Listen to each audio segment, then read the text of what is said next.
Hello students. Right now we are starting with the next lecture in the chapter mathematical methods. This is the second chapter in the class 11th of state board, and we are started with the scalar and vector quantities. Okay, so first of all we have studied different types of quantities which are scalar and vector. Then we have seen the differences between the scalar and vector.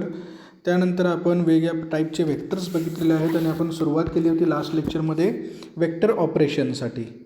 ठीक आहे, vector ऑपरेशन्समध्ये आपण काय काय बघितलेलं आहे check करूया. पहिला पॉईंट आपण बघितलेला आहे तो म्हणजे multiplication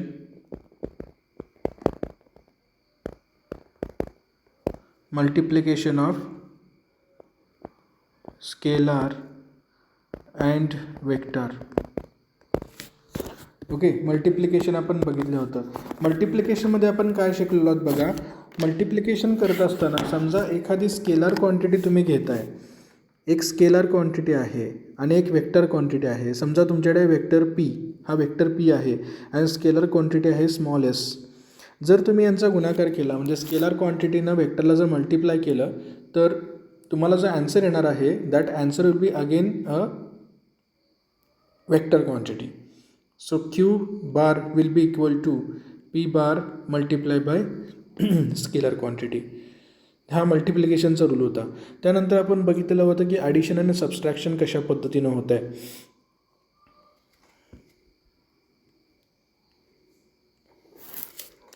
So addition and subtraction between vectors. चला आता आपण नियम पहिल्यांदा आपण काही रूल्स बघितले होते ह्या वेक्टर ॲडिशन किंवा सबस्ट्रॅक्शनसाठी. पहिला रूल काय होता, they should be the same vectors or should represent the same physical quantity. एकच फिजिकल क्वांटिटी असली पाहिजे. त्यानंतर दुसरा जो होता तो असा होता की ज्या दोन क्वांटिटीज असणार आहेत ज्यांचं आपण ॲडिशन करणार आहोत त्या फिजिकल क्वांटिटीज ह्या एकसारखे पाहिजेत आणि ते वेक्टर पण कसे पाहिजेत, एकसारखे पाहिजेत. हे दोन पॉईंट मी तुम्हाला ऑलरेडी लास्ट लेक्चरमध्ये लिहून दिलेले आहेत. इथं मला काही एक्झाम्पल्स दाखवायचे आहेत तुम्हाला की वेक्टर ॲडिशन कशा पद्धतीनं आपण करतो. ठीक आहे, समजा मी इथे एक्झाम्पल 1 घेतो आहे. This is the first example. तुमच्याकडे एक वेक्टर आहे ए बी. या वेक्टरला नाव तर दिलं तुम्ही पी बार. हा वेक्टर आहे पी बार आणि ह्याचा मॅग्निट्यूड किती आहे, ह्याचा मॅग्निट्यूड आहे 10. त्यानंतर तुमच्याकडे दुसरा वेक्टर आहे एक, तो वेक्टर आहे सी डी. याला तुम्ही क्यू म्हटलं, क्यू वेक्टर, आणि ह्याचा मॅग्निट्यूड आहे 7. तर यांचं तुम्ही ज्यावेळी ॲडिशन करणार आहात, ज्यावेळी वेक्टर ॲडिशन करणार आहात त्यावेळी जो रिझल्टंट वेक्टर तयार होईल, हा रिझल्टंट वेक्टर तयार होईल त्याला तुम्ही म्हटलं ई आणि एफ. हा जो वेक्टर ई एफ तयार होणार आहे, वेक्टर ई एफ, ह्याचं मॅग्निट्यूड किती असेल, तर याचं मॅग्निट्यूड असेल 10 अधिक 7 म्हणजेच 17 युनिट. म्हणजेच काय, जर व्हेलॉसिटी असेल तर व्हेलॉसिटी, डिस्प्लेसमेंट असेल तर डिस्प्लेसमेंट, ॲक्झलरेशन असेल तर ॲक्झलरेशन, जी काय फिजिकल क्वांटिटी असेल ती, अशा प्रकारे वेक्टर ॲडिशन येतं. इथं तुम्ही 10 अधिक 7 17 हे केलेलं आहे. हे अधिक का केलेलं आहे बघा, कारण इथं दोन्हीही वेक्टरची दिशा ही सेम आहे. Both vectors are travelling in the same direction. आता मी हेच एक्झाम्पल वेगळ्या पद्धतीने घेतो आहे बघा. Example 2, again you are having vector P Q. ह्या वेक्टरला मी आर बार म्हणतो. हा आहे 10 युनिट. त्यानंतर दुसरा एक वेक्टर तुमच्याकडे आहे तो आहे ई एफ. याला तुम्ही म्हटलं यस वेक्टर आणि हा आहे 7. आता याच्यामध्ये मी थोडासा बदल करतो ह्या वेक्टरमध्ये बघा. मी चेंज काय करतो आहे, हा जो ॲरो आहे इकडे दाखवतो ई एफ, आणि हा जो ई एफ वेक्टर आहे याला मी यस वेक्टर म्हणतो. चला यस वेक्टर म्हणूया. आणि हा आहे 7. आता ह्या दोन वेक्टर ज्या आहेत, vector R bar and vector S bar. मला सांगा ह्यांचं ॲडिशन, वेक्टर ॲडिशन काय होईल. आता इथं ॲक्च्युली ॲडिशनच्या ऐवजी काय होणार आहे, इथं होणार आहे सबस्ट्रॅक्शन. सबस्ट्रॅक्शन का होणार आहे, because this both are opposite vectors. हे वेक्टर कसे आहेत, एकमेकाला अपोजिट वेक्टर्स आहेत. त्यामुळे रिझल्टंट वेक्टर जो असेल तो रिझल्टंट वेक्टर काय असेल बघा, दिस इज +10 अँड -7. बघा हा ॲरो उजवीकडे जातो आहे आणि हा डावीकडे जातो आहे. आपल्याला साईन कन्व्हेन्शन काय घ्यायचे आहेत, समजा उजवीकडे जातो आहे तर त्याला पॉझिटिव्ह घ्या, डावीकडे जातो आहे त्याला निगेटिव्ह घ्या. मग +10 -7 विल बी इक्वल टू +3. म्हणजे तुमचा जो वेक्टर रिझल्टंट वेक्टर येणार आहे +3 वाला, हा रिझल्टंट वेक्टरची दिशा कशी असेल, या डायरेक्शनमध्ये असेल. दॅट विल बी UV आणि ह्याला म्हणू शकता तुम्ही V वेक्टर असं काहीतरी. हा किती असेल, 3 युनिटचा असेल. लक्षात आलं का तुमच्या इथं वेक्टर ॲडिशन अँड सबस्ट्रॅक्शनमधला सिम्पल पॉईंट. जर हा जो वेक्टर आहे हा उजवीकडे जातो आहे तर तुम्ही ॲझ्युम करा की तो पॉझिटिव्ह आहे, डावीकडे जातो आहे तर ॲझ्युम करा निगेटिव्ह आहे. असं कुठलं निश्चित साईन कन्व्हेन्शन फिजिक्समध्ये डिराईव्ह केलेलं नाही आहे. असं कुठं सांगितलेलं नाही आहे की उजवीकडे जात असेल तर पॉझिटिव्ह घ्या, डावीकडे असेल तर निगेटिव्ह घ्या. हे तुमच्यावरती अवलंबून आहे की तुम्ही साईन कन्व्हेन्शन कशी यूज करणार आहात. ह्या उजवीकडे जाणाऱ्याला तुम्ही निगेटिव्ह पण कन्सिडर करू शकता आणि डावीकडे जाणाऱ्याला पॉझिटिव्ह पण कन्सिडर करू शकता. तुम्ही तसं जरी केलं तरी तुमचं उत्तर हे सेमच अशा पद्धतीनंच येणार आहे. ठीक आहे.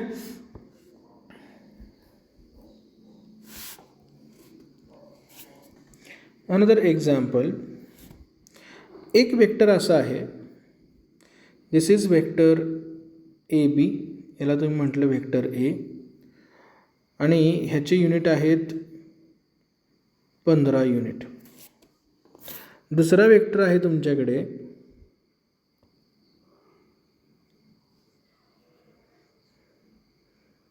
QR आणि ह्याला तुम्ही म्हटलं वेक्टर B बार आणि हा किती आहे बघा, हा आहे 22. ह्याचे युनिट किती आहेत, 22. दोन्ही वेक्टर कशा आहेत, पॅरलल टू इच अदर आहेत पण कशा आहेत, एकमेकाला अपोजिट आहेत. पॅरलल टू इच अदर आहेत पण एकमेकाला कशा आहेत, अपोजिट आहेत. मग ह्यांचं जर तुम्ही सबस्ट्रॅक्शन किंवा ॲडिशन ऑपरेशन यांच्यावरती केलं तर ह्याचं रिझल्टंट काय येणार आहे बघा. समजा तुम्ही 15ला पॉझिटिव्ह घेतलं आणि 22ला निगेटिव्ह घेतलं, उत्तर काय येणार आहे तुमचं, -7. मग -7चा अर्थ काय, तुमचा जो वेक्टर आहे त्याचं क्वांटिटी जे असणार आहे, समजा मी त्याला W म्हटलं, ह्या वेक्टरला W म्हटलं, ह्याचे युनिट 7 असतील पण हा निगेटिव्ह सिम्बॉल काय दाखवतो, हा निगेटिव्ह सिम्बॉल त्याची ही दिशा दाखवतो डावीकडे. So this will be your resultant vector. आता लक्षात आलं तुमच्या. सो हे काही वेगळे पॉईंट आहेत वेक्टर्स ॲडिशन आणि सबस्ट्रॅक्शनशी संबंधित. सो अशा प्रकारे तुम्हाला वेक्टर ॲडिशन आणि सबस्ट्रॅक्शन करता येतं. हे जे आत्तापर्यंत आपण वेक्टर ॲडिशन आणि सबस्ट्रॅक्शन बघितलं, दिस ॲडिशन अँड सबस्ट्रॅक्शन, हे जे ॲडिशन आणि सबस्ट्रॅक्शन बघितलं ह्यामध्ये 2 कंडिशन महत्त्वाच्या होत्या. 2 कंडिशन काय होत्या, एक तर पहिली गोष्ट वेक्टर कसे पाहिजेत, एकमेकाला पॅरलल पाहिजेत किंवा ते कसे पाहिजेत, अँटी पॅरलल पाहिजेत. त्यानंतर they should represent the same physical quantity. म्हणजे 2 व्हेलॉसिटी व्हेक्टरचंच तुम्ही ॲडिशन करू शकता, 2 डिस्प्लेसमेंट व्हेक्टरचं ॲडिशन करू शकता, 2 ॲक्झलरेशन व्हेक्टरचं तुम्ही ॲडिशन करू शकता, पण एक व्हेलॉसिटीचा व्हेक्टर आणि एक डिस्प्लेसमेंटचा व्हेक्टर ह्या दोघांचं ॲडिशन तुम्हाला करता येत नाही. This is the very important point we have studied up till now. Now we are moving to the next point in the given syllabus, which is called as a triangle law of vector addition. It is 2.3.3. It is called as triangle law of vector addition. हा triangle law of vector addition काय आहे तो आपण बघणार आहोत. बघा triangle law of vector addition काय सांगतो. पेन्सिल घेतो मी 1 मिनिट. हां, triangle law of vector addition खूप इंटरेस्टिंग आणि मस्त आहे बघा, लक्षात घ्या. अगदी क्लिअर कट समजून घ्या. अतिशय सिम्पल भाषेमध्ये मी तुम्हाला समजावून सांगणार आहे. Triangle law of vector addition तुमची कधीच चूक होणार नाही. एकदाच शिकल्यानंतर तुमचं अगदी परफेक्ट होऊन जाईल. Don't worry about it. So first of all we'll start with the definition of the triangle law of vector addition. See what has been given here. If two vectors of same type are represented in magnitude and direction by two sides of a triangle taken in order. जर दोन same टाईपचे vector, same type म्हणजे लक्षात घ्या, same type म्हणजे काय, एक तर ते व्हेलॉसिटी असले पाहिजेत, ॲक्झलरेशन असले पाहिजेत, डिस्प्लेसमेंट असले पाहिजेत, असे कुठल्याही प्रकारचे सेम टाईपचे असले पाहिजेत. जर दोन सेम टाईपचे व्हेक्टर हे ट्रायंगलची, जो ट्रायंगल असतो त्या ट्रायंगलच्या दोन बाजू रिप्रेझेंट करतात, एक बाजू आणि ही दुसरी बाजू, in terms of magnitude and direction. कशामध्ये? मॅग्निट्यूड अँड डायरेक्शन दोन्ही फॉर्ममध्ये. तर there resultant is represent in magnitude and direction by the third side of triangle drawn from the starting point, that is tail of first vector, to the end point, that is head of the second vector. समजा एखाद्या ट्रायंगलमध्ये, बघा मी मराठीतून सांगतो आहे, अतिशय सोप्या भाषेत तुम्हाला समजावून सांगतो आहे, याच्यापेक्षा अजून सिम्प्लिफिकेशन असू शकत नाही. तुम्ही कुठल्याही मोठ्या ठिकाणी अकॅडमीमध्ये जा किंवा इतर कुठल्याही शिक्षकांच्याकडे जा. काय सांगतो आहे लक्ष द्या. समजा एक ट्रायंगल आहे. एका ट्रायंगलला किती बाजू असतात? 3 बाजू असतात.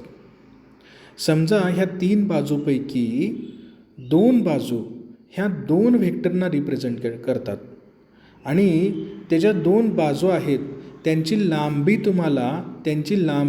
ही तुम्हाला त्या दोन्ही वेक्टरचा मॅग्निट्यूड आणि डायरेक्शन म्हणजे त्याची किंमत आणि दिशा हे दोन्ही दाखवत आहे. तर अशा वेळेस राहिलेली तिसरी बाजू, त्या ट्रायंगलची राहिलेली तिसरी बाजू ही इतर 2 बाजूंना रिप्रेझेंट करणाऱ्या दोन्ही व्हेक्टरचा रिझल्टंट रिप्रेझेंट करते. काय रिप्रेझेंट करते? रिझल्टंट रिप्रेझेंट करते. पण तो तिसरा व्हेक्टर ड्रॉ कसा केलेला असला पाहिजे? It should be drawn from the starting point of the first vector to the end point or head of the second vector. चला, ही जे फिगर दिलेली आहे या फिगरमधून मी तुम्हाला एक्सप्लेन करतो. बघा, पहिल्यांदा एक आपण व्हेक्टर घेतला पी. व्हेक्टर पी कसा ट्रॅव्हल करतो? ओ पासून एकडे ट्रॅव्हल करतो. म्हणजे हा जो ओ आहे, this is tail of vector P bar. This is tail of vector P bar which is the first vector. त्यानंतर तुम्ही दुसरा एक व्हेक्टर ड्रॉ केला, second vector which is Q bar. हा जो क्यू बार आहे कुठून सुरुवात होतो आहे? ह्या व्हेक्टर पीच्या हेडपासून सुरुवात करतो आहे. हेड म्हणजे हे त्याचं डोकं, हा जो बाण दिसतो आहे हे डोकं, इथंपासून ते सुरुवात करतो आहे आणि इथंपर्यंत बीपर्यंत जातो आहे. ठीक आहे, म्हणजेच पी बार आणि क्यू बार ह्या दोघांनी हा जो ट्रायंगल दिसतो आहे तुम्हाला, ट्रायंगल ओ ए बी, ह्याच्या 2 बाजू रिप्रेझेंट केलेल्या आहेत. कुठल्या? ओ ए आणि ए बी ह्या 2 बाजू रिप्रेझेंट केलेल्या आहेत. तर ट्रायंगल लॉ काय सांगतो? जर व्हेक्टर पी आणि क्यू ह्या ट्रायंगलच्या 2 बाजू रिप्रेझेंट करत असेल, ही एक बाजू आणि ही एक बाजू, तर त्याची तिसरी बाजू ह्या दोन्ही व्हेक्टरचा रिझल्टंट व्हेक्टर दाखवते. पण हा जो रिझल्टंट व्हेक्टर आहे त्याचं मॅग्निट्यूड आणि डायरेक्शन कसं असेल? त्याची दिशा कुठून कुठे असेल? फर्स्ट व्हेक्टरच्या टेलपासून ते सेकंड व्हेक्टरच्या हेडकडे असेल. बघा खाली, त्यानंतर मी अजून एक्सप्लेन करतो तुम्हाला. Let P bar and Q bar be the 2 vectors of the same type taken in the same order as shown in the figure. Resultant vector will be given by the third side taken in opposite order, that is R bar is equal to P bar plus Q bar. Diagrammatically explain करतो पुन्हा एकदा. बघा, समजा तुमच्याकडे vector आहे P बार आणि दुसरा vector आहे क्यू बार. आता बघा मी काय करतो आहे. हा आहे वेक्टर पी बार. याला नाव देतो मी ए पासून बीपर्यंत. ठीक आहे. बघा दिस इज माय फर्स्ट वेक्टर. हा कुठला आहे? माझा फर्स्ट वेक्टर आहे. फर्स्ट वेक्टरचा जो स्टार्टिंग पॉईंट आहे त्याला काय म्हटलं जातं? त्याला टेल म्हटलं जातं. ठीक आहे. त्यानंतर याला टेल म्हणतात आणि ॲरो जिथं असतो, जिथं हा ॲरो असतो त्याला हेड म्हणतात कुठल्याही वेक्टरसाठी. आता मी दुसरा वेक्टर ड्रॉ केला. दुसरा वेक्टर कसा ड्रॉ करतो आहे? तो पहिल्या वेक्टरच्या हेडपासून सुरू होतो आहे आणि ह्या ठिकाणी जाऊन पोचतो आहे. आणि दिस इज क्यू बार. ह्याला मी सी म्हणतो. ही ऑर्डर सगळ्यात महत्त्वाची आहे. म्हणजे पहिला वेक्टर सुरुवात झाला असा, दुसरा वेक्टर तुम्ही जो ड्रॉ केला तो आहे असा. दुसऱ्या वेक्टरची जी टेल आहे ती पहिल्या वेक्टरच्या कुठं पाहिजे? हेडला पाहिजे.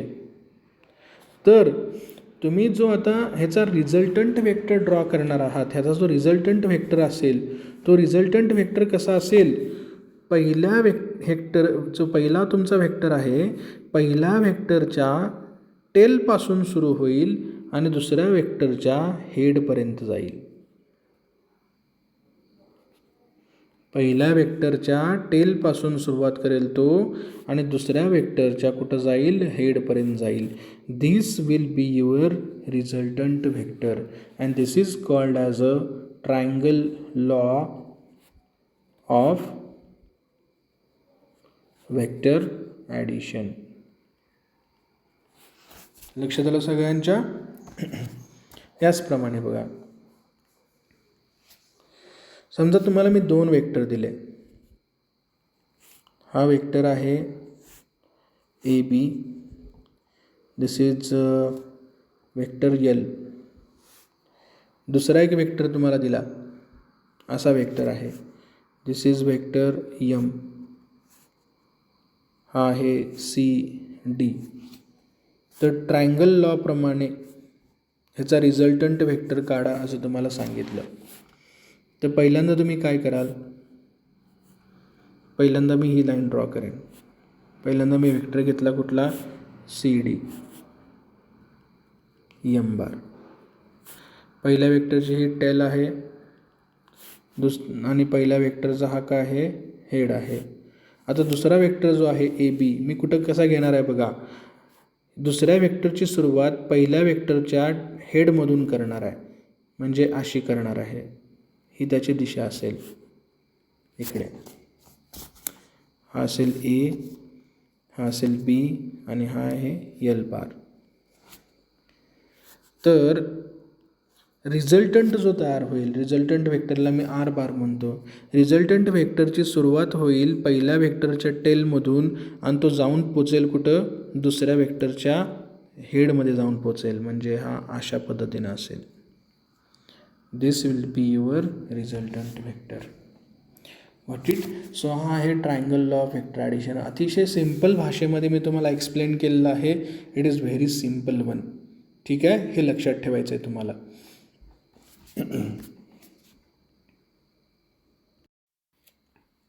नेक्स्ट काय बघा, वेक्टर ॲडिशन इज कम्युटेटिव्ह म्हणून सांगितलेलं आहे. कम्युटेटिव्ह म्हणजे काय? समजा तुमच्याकडे दोन वेक्टर आहेत, वेक्टर पी बार आणि वेक्टर क्यू बार. तर लॉ ऑफ कम्युटेटिव्ह काय सांगतो बघा. P bar plus Q bar is equal to Q bar plus P bar. हा लॉ ऑफ कम्युटेटिव्ह आहे. हां, वेक्टर ॲडिशन इज कम्युटेटिव्ह असं सांगितलं जातं. म्हणजे तुम्ही पी प्लस क्यू करा किंवा क्यू प्लस पी करा, दोघांचंही उत्तर कसं असेल? सेम असेल. आणि हे एका ट्रायंगल लॉनी प्रूव्ह करून दाखवलं बघा.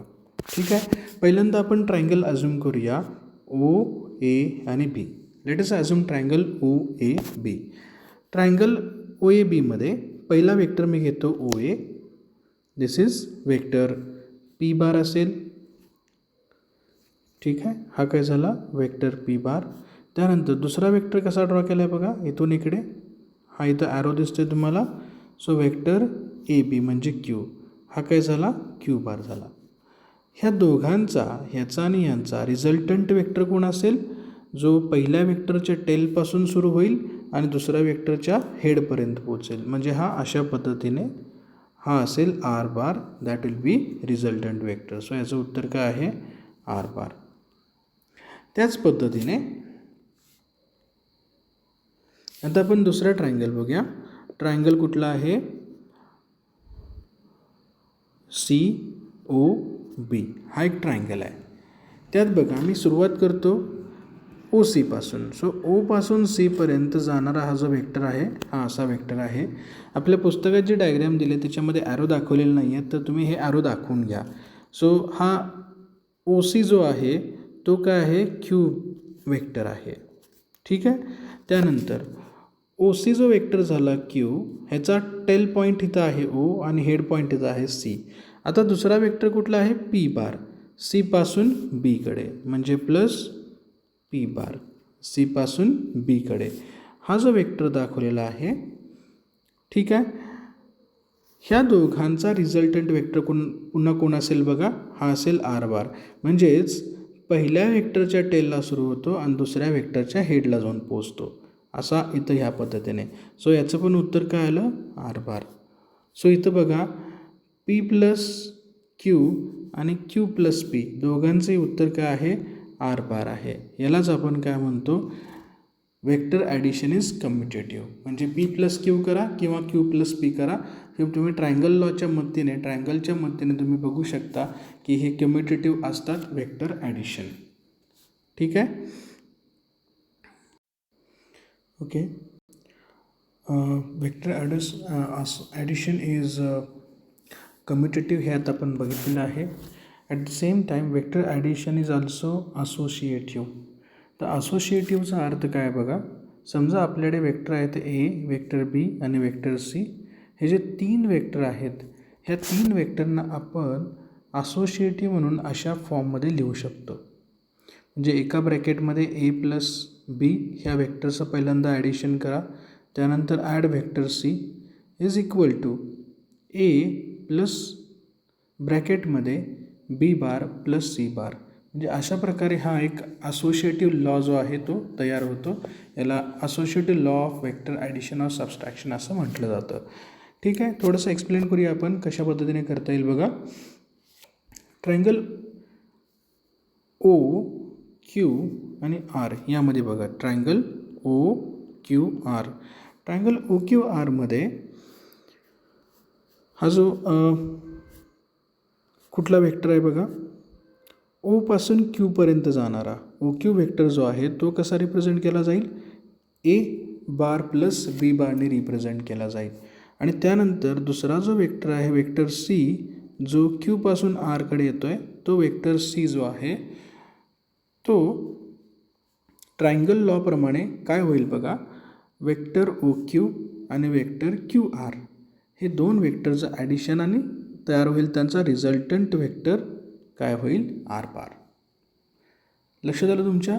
सो ह्या ट्रायंगल OQR मधून आपल्याला काय मिळालं? R bar is equal to A bar plus B bar ब्रॅकेटमध्ये प्लस C बार असं तुम्हाला मिळालेलं आहे. त्यानंतर आता दुसरा ट्रायंगल बघूया आपण. Triangle OQP.